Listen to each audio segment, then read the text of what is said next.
many times, but especially in the matter of forgiveness. That is the time when you come in the place of God. When it comes to mercy. Because when it comes to mercy, it is only you who can forgive certain people.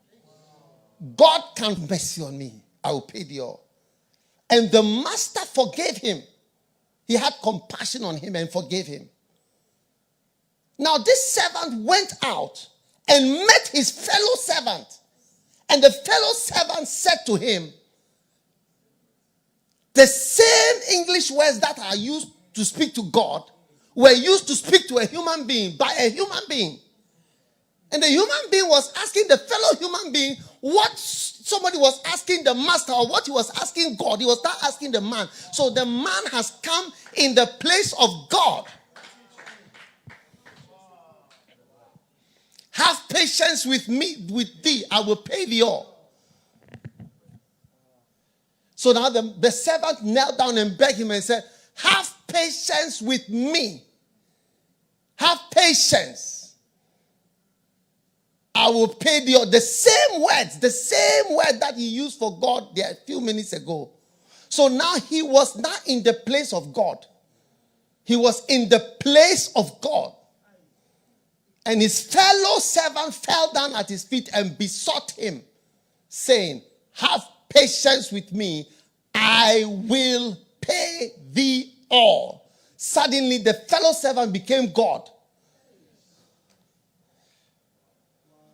Because when somebody has offended you, only you can forgive that person between you and that person.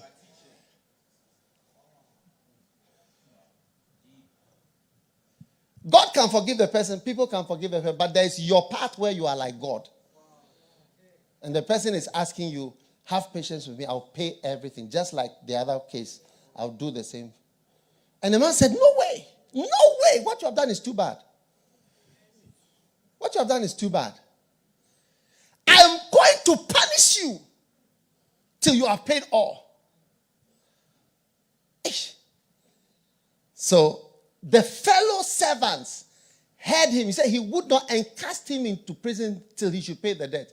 Now, when his fellow servants, look at it, when his fellow servants saw what was done, they were very sorry and came and told unto their Lord all that was done. So they now came to report to God that God, look at what this man who was in your shoes just a few minutes ago, look at what he's doing, how he's repaying. He's not allowing at all. Verse 32, then his Lord, after he had called him, said unto him, thou wicked servant. He said, I forgave thee all that debt. You know, sometimes when somebody forgives you, you should remember it. I forgave thee all that debt. Because, what was the reason? Thou desirest me. Thou desirest me. You only desired it. You desired me to forgive you. Not that you didn't do it, or that you did it small, or you did it less than you said. Thou desirest me. You desired from me as though I was God. Forgive me. Shouldest thou not have had compassion on thy fellow? On thy what? Fellow. Thy fellow servant, even as I had pity on thee.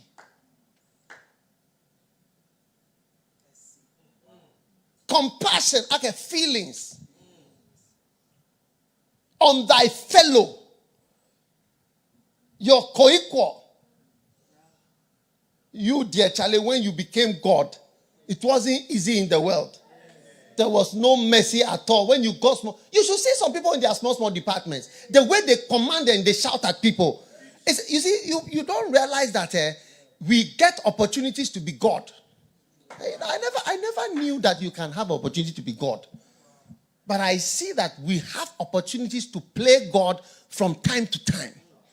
Power comes to us and we are in the place of God. And we have something that only, like if this lady begs me and says, forgive me, and she had done something against me, God forbid, but she had done something against me, not God, oh, I'm the one who has the power. Not God. So it's like I've suddenly become exactly where God was. I have the power. She desires me.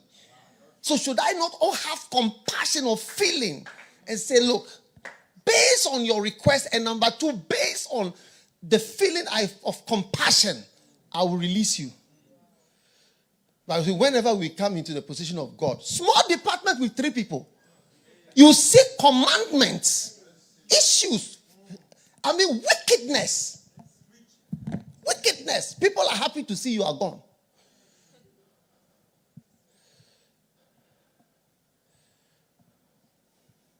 Pastors and bishops, many have not a certain compassion. Sometimes you wonder why people run away from you.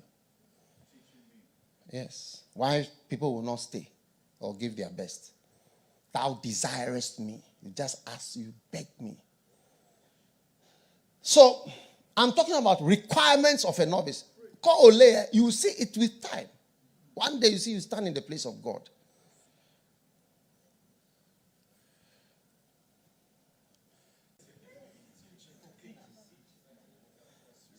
Yeah. When you see a lady versus another lady, it's called lady squared. A lady versus another lady. Forgive me. No. No way. You see, that is where you see when this person becomes God, what he will do. Everybody has what he will do. In Chile, they had the drugs, it actually started in Chile. Drugs. Yeah, they started, that's where they found the cocaine. And they were, I think I'm right. But what happened was that they had a leader, and Pinochet. And when he came into power, he said no. He wiped them out. He killed all of them. Mass slaughter. He slaughtered all. But one person who's in the mass grave didn't die.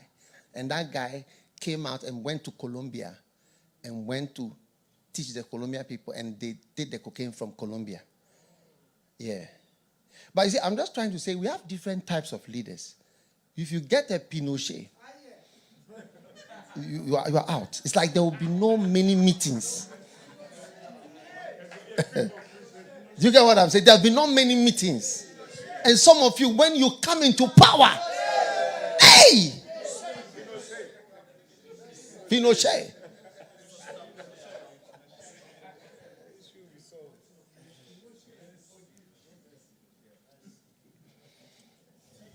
He has showed thee, O man, what is good, and what does the Lord require of thee? To do justly, to love mercy. There's a song like this, and to walk humbly with thy God. To walk humbly. So number 3 or number 4 is to walk humbly with thy God. Walking humbly. Humility. Coolly. By the way, the other day I was teaching during a prayer time about humility, but I didn't tell you the real things about humility. Humility has been shown by research that humble people are more intelligent than proud people. Yeah. That humility is actually a form of intelligence. And they did all the exams and everything. Said the humble person, the low IQ but humble, they did better than high IQ with pride. Yeah, low IQ with humility, they were going higher than high IQ with pride. Because the humble with the low IQ, they were like, what should I do? What should I do? Teach me. I don't know. And the high IQ with pride. Research, I'm talking about secular research, not Bible. To walk humbly. Be careful because of God, not because of people. You are doing too many things because of people. What the Lord does require of thee is to fear God, not man. Don't worry about what you are saying. Think of God. I see people don't fear God. They don't really believe God is there. Yes. What does the Lord require of thee? To walk with thy God. To walk with thy God. To love mercy. To walk humbly. To love him. To fear God. Serving God is what somebody is seeing. People approve of you. Good, you are good, you are good, you are good, you are good. And so what? People can say, if you know, we battle in the midst of stories. We battle in the midst of wild fables and wild lies and unbelievable stories. We battle. That is the climate and the environment of ministry. It's the environment of spiritual warfare. We are in the midst of people that don't fear God, but who will taste that God is real, that God was there. Watch it and see. What does the Lord require of thee? What does he require of thee, O man? To fear the Lord, to walk in his ways.